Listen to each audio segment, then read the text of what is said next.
And we're back with Lobby Concessionals, the movie podcast where nobody's right and everybody's wrong. That's Brendan. I'm Parker.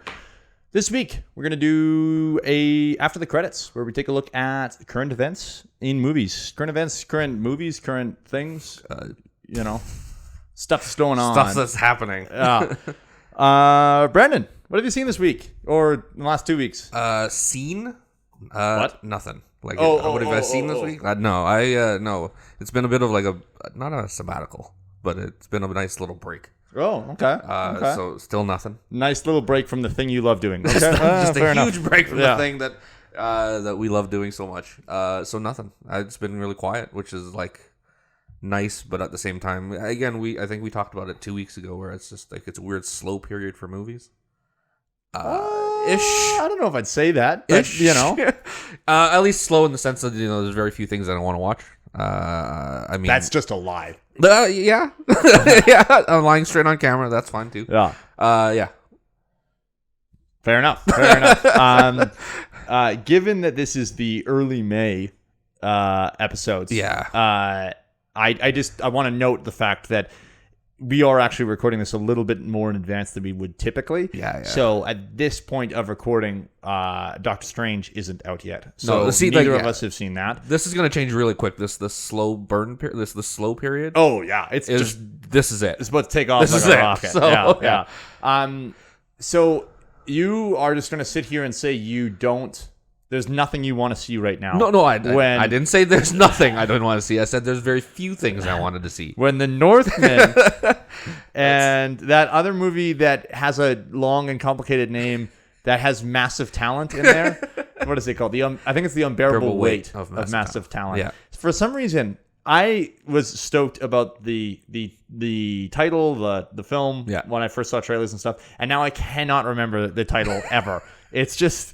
It seems like a bit of a mess. So I don't know if that was just a mistake on the point of view of the marketing department or how that ended up working out. But I'm curious to see if it does the Edge of Tomorrow and almost completely rebrands the whole thing when they release it on video. Yeah. Like they didn't actually rebrand the name. It was still Edge of Tomorrow. But the fact that they put the tagline "Live, Die, Repeat" as like bolded on the copies of DVDs made it very clear that that's what they were trying to sell, because the title Edge of Tomorrow is generic and doesn't mean anything.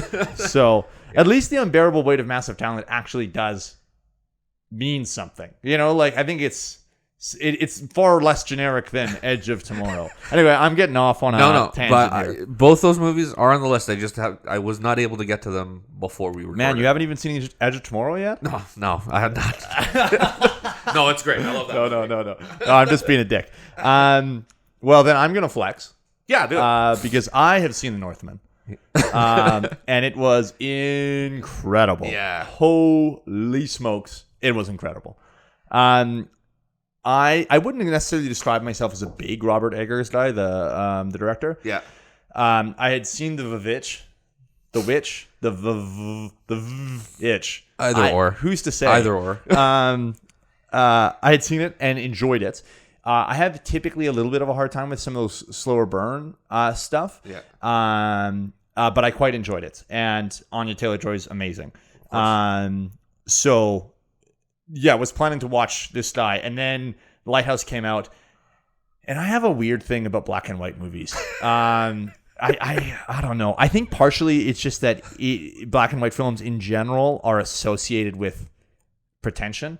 I was about to say old movies, and you just went with a knife. Yeah. That's what I mean. The knife. No, but it's associated with older films, but older films needed to be in black and white. Like they couldn't afford it. We can now, and so there's lots of movies that I'm like, does this need to be? And don't get me wrong, I don't want to get flamed for this. I see there was artistic decisions to be made. So there was actually multiple scenes in The Northman where they very clearly shot it and then just like shot it on black and white or put a filter. I assume it's actually shot differently. Yeah. Because there's no way they would get that high a contrast in a real setting. Sure. There was also a couple cool scenes where it was shot black and white. But they had, I assume again, digitally, but not 100%.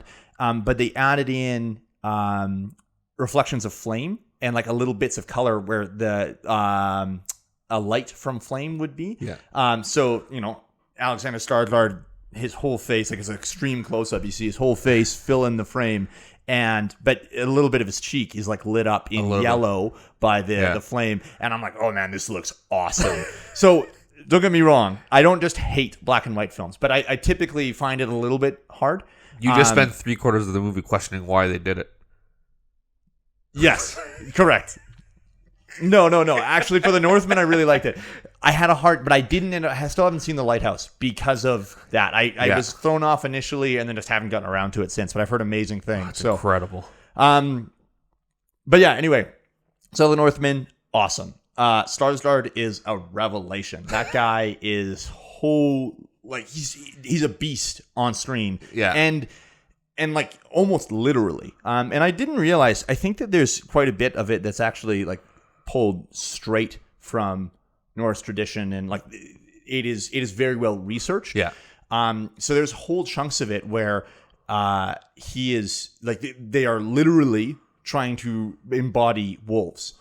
So he is acting like a wolf and like growling and screaming at the camera. Yeah. And I kind of expected it to come across as goofy, you know, like I think that's a hard thing. But first of all, that guy is huge and scares the hell out of me. So, so he really sells it. And the other thing is that none of that movie is goofy at all. Like they are deadly serious the whole time, which makes it even better. I think if there was even a little bit of goofiness, like I don't think that movie has a single joke. Let's be really clear. You're not used to that at all. But like usually comedy, some sort of humor is baked into, but it's like it's humorless and it needs to be. I think if there was any humor in there, it would make then certain other parts fairly laughable. Man, it is wow. Like, yeah.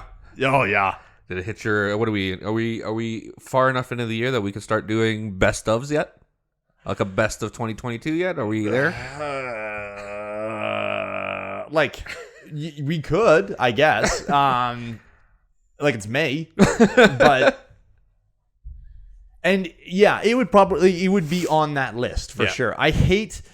Oh man, and we've talked about this before, but I hate breaking it down that specifically, I think. And so I don't want to do that yet because I'd have to spend more time, and guaranteed what'll happen is I'm like, oh yeah, #1 movie of the year, and then one comment will be like, what about this movie that you said you loved last week? And I'll be like, oh right, I'm stupid, you know. So but it's up there. It is incredible. Yeah, I'm excited for it. Like I wish we could have found the time to do it before this recording so we could both gush about it. But just me next time, just you.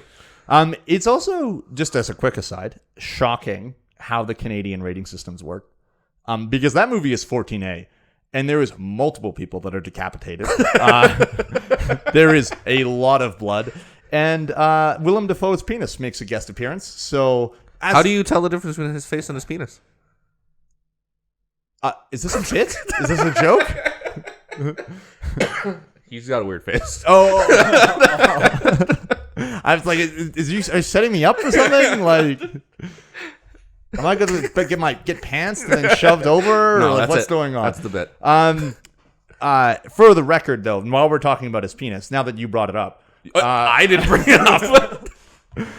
That guy, man, are we? No, I'm going to do it.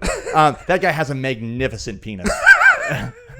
There is a few videos. I'm pretty sure you could just Google Willem Dafoe naked, and there's this video I think from the like 80s or 70s where he's just dancing around and he's fully nude, and there's other random people, and it's like a 15-30 second clip maybe, and it's like it looks like hippie Willem Dafoe. Okay. But man, like you stuck that around guy for the whole is 30 a seconds? shower, not a grower for sure. Oh, I stuck around for the full 30 seconds and then watched it multiple times. That has been a video I have sent around to people, and then with no warning either. Like that's. I'm just saying, like, and I think there's something about it that, again, there's nothing sexual about the video at all. They just happen to be nude. It's just people noticeably having a good time while nude. And so I think that's some of what got me too. Is I'm like, oh, like this isn't even like a weird sex scene he did for some random B movie or something. Like this is just he just like stumbled on set. I honestly think it was like Saturday for this guy. Like that he was just hanging out at home fully nude with other people that were also fully nude, and someone started filming, and he was like, oh man, I'm really in a groove of whatever music this is, and just starts, and it's like weird dancing. It is dad dancing, you know, where if his, like, obviously his kids would be embarrassed, but if his kids were to watch him doing this dance even fully clothed, they'd be like, oh dad, stop. I'm going to kill myself. Man, this has been a diatribe, huh? Well, We've let's check in Monday for an episode fully on Willem Dafoe's dick. Woo, boy. So that's going to be, as far as I'm concerned, the best part of this episode, what we've just discussed, because from here, basically everything goes downhill in terms of things I have watched. Well, considering I've watched nothing, and now the only thing I might watch this week is a 30-second clip of Willem Dafoe naked dancing. This is it. Yeah, well, no, like that'll be the peak of the week for sure. Even if you watched other things. Have you watched Moon Knight? You caught up? At this point, as of filming, there has been 5 episodes released. I have not seen the finale. I have not seen. Is 5 the finale? No, 6 is. I have not. 5 has been released. I have not seen 5. Oh, okay. Okay. So I will talk about 4. Episode 4 really quick. I was quite happy at the end of episode 4 because it seemed like they were... okay, so Moon Knight spoilers. Just to be really clear, I'm just going to say everything. So, skip ahead 2 minutes, whatever. But I was quite happy with what they were doing with the character. The sort of fake out that he wakes up in a psychiatric institution seemed, I was excited about. In particular, there's a run in 2016, a comic run done by Jeff Lemire and Greg Smallwood that featured Moon Knight in an institution. Yeah. And I quite liked it. I think it's like 12 issues or something. And the first 6 were incredible. I found that they didn't really tie it up in the same way that I would hope. But how I saw the story going and in the direction I saw it going, I was quite happy with that this was being introduced, because I think they could do this twist halfway through and then still manage to tie it up in a satisfying way. Yeah. And then not to now spoil anything. Well, I'm going to spoil something. No, we got it. But Let's nothing too crazy. But I was unfortunate. Like I was unfortunately disappointed with episode 5. Yeah. Just because it seems like by the end of episode 5, it seems clear to me they don't, or it doesn't seem to me that they don't know what they're doing with the psychiatric institution plot line. Gotcha. It is, they sort of muddied the waters a bit. So he dies at the end of episode 4, like he gets shot, right? Yeah. And then wakes up in this institution. And then the bit in episode 5 that you find out immediately is that they're in the afterlife. Yeah. So it seems like he's flipping back to the mental institution as a way to like cope with being in the afterlife. Like this is like his brain's way of handling it. I don't know. I don't love it personally. So it seems like more it was just a fake out for episode 4, as opposed to being a plot line that was going to bear fruit. That's actually unfortunate. I think that I've been happy with the show up until now in terms of what they've been doing with the character and all of the cool mythology stuff. Totally. But there was a sense that it didn't feel like it was part of anything bigger, which is the whole point of the Marvel stuff. Yeah, absolutely. So when they get to the Institute, I'm like, now we're kind of back to like a real world, modern world thing. Sure. And I was hoping that's where we would start to feel more MCU stuff. Yeah, maybe. And to hear that it's not actually the case is kind of disappointing. Yeah, and like episode 5 basically ends up being like, it effectively is the emotional ground for the whole show. Sure. It ends up, you find out a lot more about his past. It gives you effectively the origin story, why he's split into 2 different personalities, yada yada yada.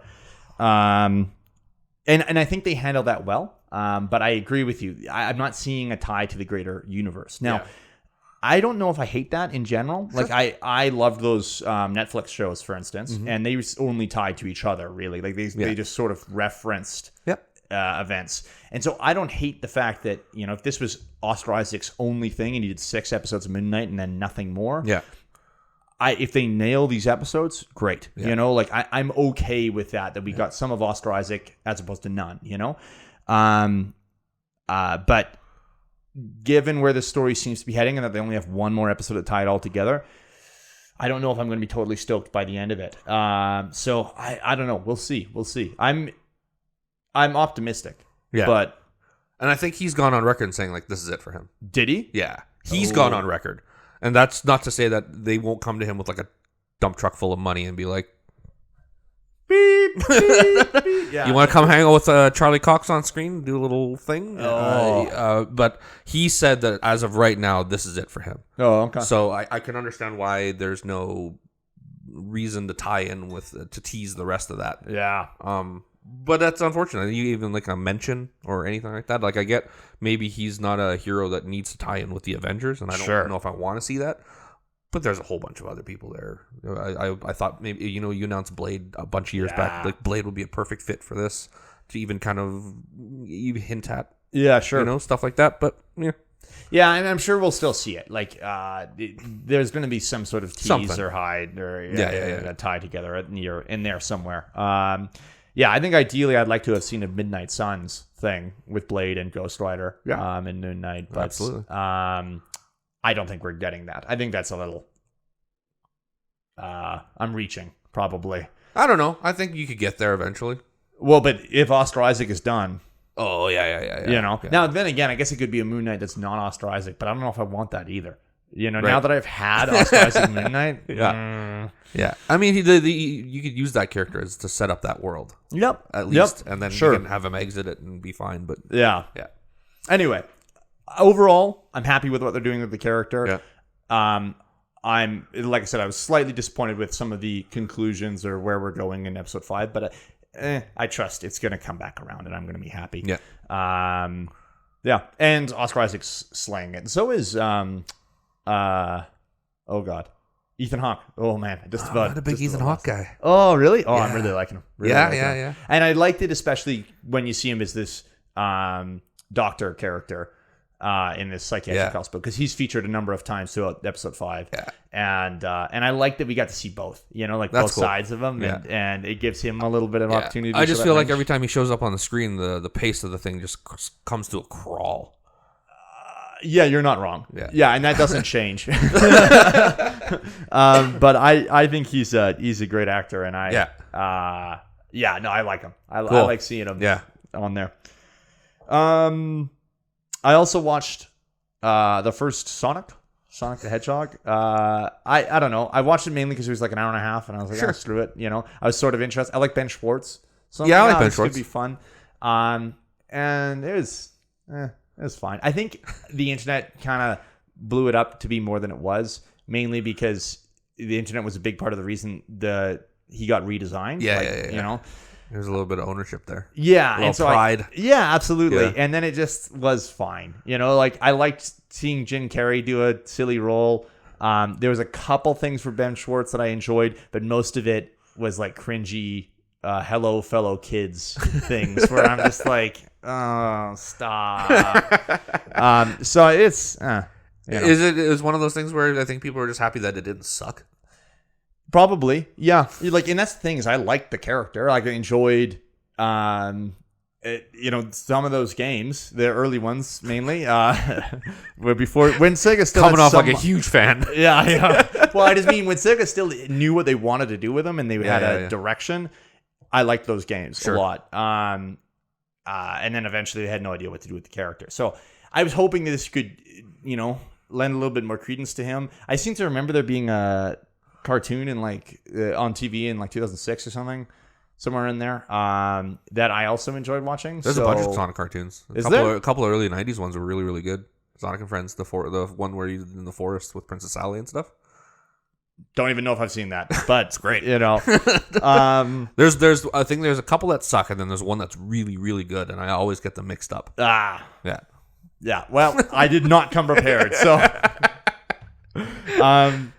And then the other unfortunate thing is I decided to watch Venom Let There Be Carnage because also it was an hour and a half and it was directed by Andy Serkis. And I'm like, how bad could it be? I forgot Andy Serkis directed it. Yeah. Oh, yeah. man. And it's not Woody Harrelson and Tom Hardy's in it again. And I'm like, it's so many good people. And the only word I can think of is joyless. It's like no one's even having a fun time. You know, like we already talked about Moon Knight, but I look at Ethan Hawke in Moon Knight and I'm like, you do not want to be associated with a Marvel property. Like he's just not there for that. But at least he seems to be having a good time. Sure. Like I see him in the role and I can see why this would have been fun for him. Yeah. And I don't see that with anyone on the set of Venom. Like, it really seems to me that they were all just miserable and really phoning it in, you know? Well, Hardy seemed like he had a good time in the first one, right? Did he? Like, I don't know. Like, I hate that movie. It's bad. It's bad, but he seemed like he was all right. Like, I know, like, Michelle Williams looked like she wanted to just never make movies again. Die, yeah. Yeah, and maybe that's probably a decent way of putting it. I don't...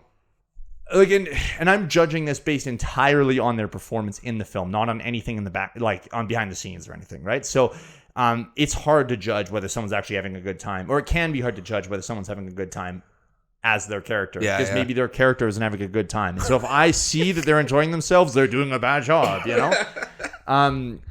But still, it just felt like there wasn't any soul to it at all. Like, and obviously there's not. But I kind of thought that, you know, I like Venom as a character. I don't like that movie, that first one. But I like basically all of the actors, the director, you know, like theoretically this should be at least fine. And I'm like, it's an hour and a half. Like, I'm not going to regret taking that time. And I don't know if I regretted it. Oh, you do. But like, you do. Wow. I would have been really disappointed if I saw it in theaters. Let's put it that way. I kind of just wish Andy Serkis would have just one-man showed it if it's all CG anyway. They just don't acknowledge that literally everyone in the movie is Andy Serkis. Yeah. There's like one bit that unfortunately I saw in the trailer that I thought was actually funny. Where it's like, unfortunately, well, I saw it in the trailer, so it ruined it for the movie. Yeah. You know, like I laughed in the trailer, and then I see it in the movie, and I'm like, oh, that would have been fun if I had like there would have been a moment of brightness in this dismal film, for me, but I already knew about it. But it's like it's near the climax of the film. Eddie and Venom are seemingly finally working together. Yeah, they're going into this church to take down Carnage. And then Venom goes, oh shit, it's a red one, and then goes back inside of Eddie. And I thought that was hilarious. But again, it was ruined in the trailer. So do you think you'd be more upset if like it was in the trailer and then you waited for it the whole movie and it just never happened? Oh man, if they pulled it, I would have been devastated. So devastated. Oh man. Like, and don't get me wrong, if you like Venom, if you like those movies, go nuts. Like, enjoy what you want to enjoy. But oh man, I had a rough time. And I think it's just I want to see something better with that character. Don't tell him to go nuts, or else we're gonna get weird movies like El Muerte. Oh boy. So, Brendan, as a comics guy, how did you feel about Bad Bunny being cast as El Muerte in a El Muerte film? Just a solo movie. So number one, I thought, okay, that's a weird like a side villain for like an opening credit scene for like the new Spider-Man movie, sure, or new Morbius movie, whatever it might be. Yeah. And then I'm reading it's a full-on solo movie. Yeah, it's just him. He's like a throwaway character that was in like 4 pages of a comic from 20 years ago. Yeah, I literally did some research on this, and I found 2 comics he is in. Yeah, literally 2. Yeah. What? But I think it was one of the. I think it was one of those things where Bad Bunny got to pick. Like they came to him and why? I don't know what's going on with him. He's kind of everywhere right now. But like, okay, we don't even have a Rhino movie yet. No, we don't. Let's be fair. I will pay for that. I will single-handedly. a single-handedly fund a Rhino movie. Yeah. With Paul Giamatti. With Paul Giamatti, not a robot suit though. Yeah. I want a skin suit. You heard it here first, folks. Paul Giamatti in a skin suit. No other context needed. Give me that movie. Yeah, so like Bad Bunny, he's been doing a lot of weird wrestling stuff as of late as well. He showed up at last year's WrestleMania to wrestle and kind of blew it out of the water. Like he was fantastic. Oh, really? Yeah, he was great. Oh, okay. And kind of like set the standard for like celebrities coming in and doing like a bit. But he actually went in and he went down to Florida and he trained for like 6 months. Oh, wow. For this one match and killed it. So like every celebrity who's come in after that has had this bar set by Bad Bunny of all people. Yeah. So like this year it was Logan Paul. Logan Paul was at WrestleMania this year and killed it. He went down, trained, because now that's the level you have to do this at. Well, he's been boxing for a few years. And he's been boxing, now, so right? the athleticism's there. Sure. But camera presence and all that, and he's got all that stuff in spades, so he did great. He got booed out of the building, which is a thing that he's used to. Sure. But he was great, and so Bad Bunny has been doing that stuff, and wrestling's kind of been his thing for a long time. So it doesn't surprise me that he picked a wrestler, a luchador, wrestler character. I just still don't understand why somebody was like, "Yeah, let's give him a full movie," though. Yeah, that's unexplainable. Oh, No, I have no idea what the Sony universe is doing. Yeah. Oh boy. I'm devastated right now. I don't even know. Do you have anything more to talk about? I have one quick thing. Okay, good. Let's get my mind off of what we're discussing right now. This week I went back and read. I had read it years and years and years ago, and I didn't know it would lead to anything. But Sure. I read The Killer, which is a French comic book. Okay. Written by, at the time, he went by like a writer named called Matz, M-A-T-Z. Okay. Just Matz. But now he's using his real name now. It's Alexis Nolent. That is nothing like Matt's. Not at all. And the reason I went back and I read it is because David Fincher is making a movie. Woo! For Netflix with Michael Fassbender as the lead role in The Killer. Okay, I love this. And it's the first time Fincher is reuniting with Andrew Kevin Walker, who was his writer on Seven.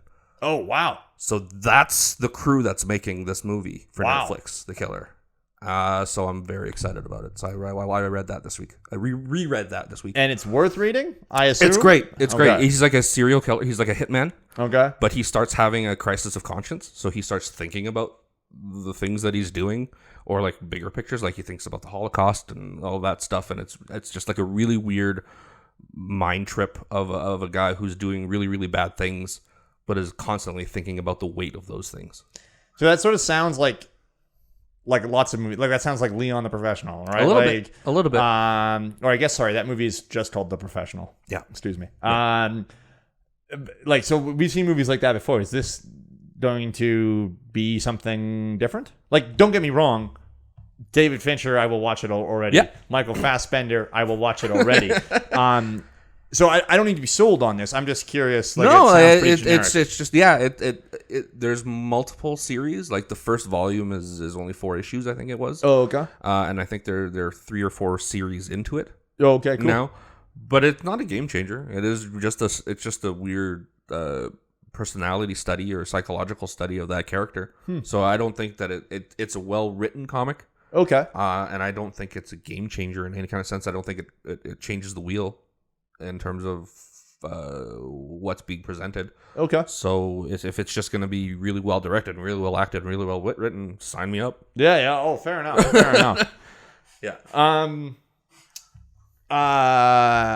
One last thing from me, anyway. Like, if you want to riff on I'm this, good. go nuts. That's But Cinemacon was a week ago, 2 weeks ago, whenever it was. Yeah. How weird is it that Olivia Wilde was served papers, custody papers from Jason Sudeikis by some random legal aid in the middle of her giving a presentation there? Like, I watched the video. The chick rolls up, just dumps an envelope on the stage. Yeah.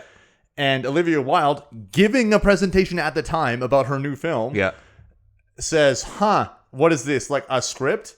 and then like opens it up and goes, "Oh, okay, acknowledged" or something, and then shoves it back and doesn't, and like continues on because she's a performer and a professional. Yeah.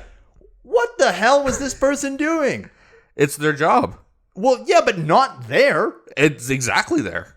Like, I get you're supposed to surprise people, but like, come on. Not just surprise. The point of it is to not just surprise, but to make sure that they are there and that you have witnesses and other people, and so that you know that you did your job. Are you condoning this? I'm not condoning it. I just understand it because I've been served twice. Okay, so if anything, you should be more on my side about this. I just like get it. You know, I get it. Like I was I had a store and it was a tax thing, or like I was in a car accident. I was a third party car accident, and so the two people who actually got into the accident were gonna take the whole thing to court. So I got served papers to go to court, but it was like a Sunday at the store, and a guy comes in with like a brown outfit, and I'm like, "Oh, I've got a package here for Brennan," and I wasn't there, so my friend calls and he's like, "Hey, you want to come down here? There's a package for you." I'm all excited. I'm like, "Packages on a Sunday? That's great!" Come down there, and I'm like, "Oh man, what do you got for me?" And he's just like, "Bam, here's your papers." I'm like, just got served, man. But I get it, Okay, well, so, and for context, though, I just want to be clear for any of the viewers who are unaware about this and have heard about this for the first time through the podcast. Jason Sudeikis has made it clear that he had no idea that was going to happen. Yeah. It is inherently hilarious because she was giving a presentation about her next film starring Harry Styles, who she left Jason Sudeikis for. Yeah. So she's in the middle of talking about what a revelation he is in this film, and then she gets served custody papers. So again, awful that happened. That's brutal. Also, though, undeniably hilarious. I don't even know that it's awful. It's because it sounds like their split was pretty friendly, amicable. Yeah, okay, sure. And like it just felt like a process they were going through. Yeah, but like again, the papers she knew were probably coming, as opposed to like not knowing at all. It's just it came at a bad time. Yeah, it came at a bad time.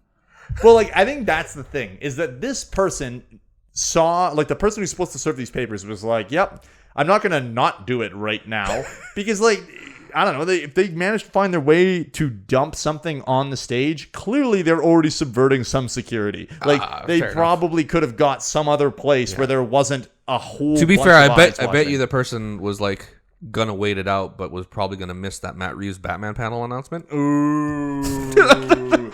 So can't blame him. Nope. What? Matt Reeves Batman panel announcement? Reeves and Pattinson signed on for Batman 2. Woo! That is official. Nice. Everybody's coming back. Everybody's coming back so far. Yeah. What is? Well, that everybody mean? Like who should be. What? I don't know what that means. What does that mean? I don't know what that means. Okay. Okay, sweet. Well, that's dope. Yeah. Good to hear that. Yeah. I think they can only do good things. Yeah. And I think we'll probably end on that light note, on that happy note. On a happy note. Because it's been a rough one.